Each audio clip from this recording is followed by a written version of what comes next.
Amis des vers et de la poésie, bonjour. Vraiment, une belle victoire des Verts qui va au-delà de ce maître coup franc frappé par Romain Hamouma. Et Claude Puel a eu le nez creux.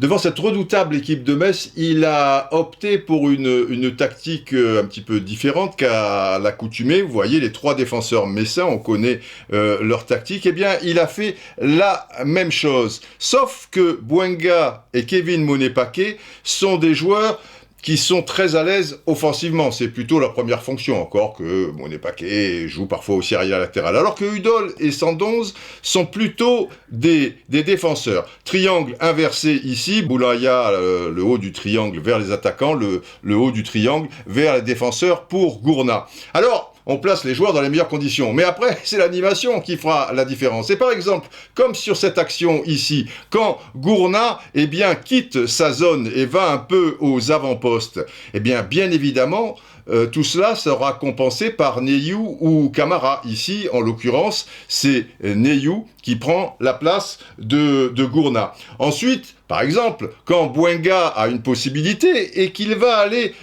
s'engager sur son côté et même repiquer vers le centre, vous le voyez très rapidement, Kolo Djezak, lui, a coulissé et il a couvert Bouanga en cas de contre-attaque. Quand Mukudji, qui est très souvent à droite du coup, lui aussi va un peu plus loin que sa fonction. C'est très important le dépassement de fonction.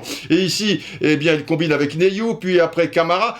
Camara, lui, dépassement de fonction. Et dommage peut-être que Bouanga ait un petit peu de retard. D'un autre côté, s'il y a une contre-attaque, vous me direz donc, toute cette concentration, cette énergie, cette intelligence de jeu a permis à Saint-Étienne de garder l'équilibre. Et en cela, bravo donc à Claude Puel et aussi à ses joueurs qui, à mon sens, ont réalisé le match parfait et battu donc une équipe de Metz invaincue en 2021.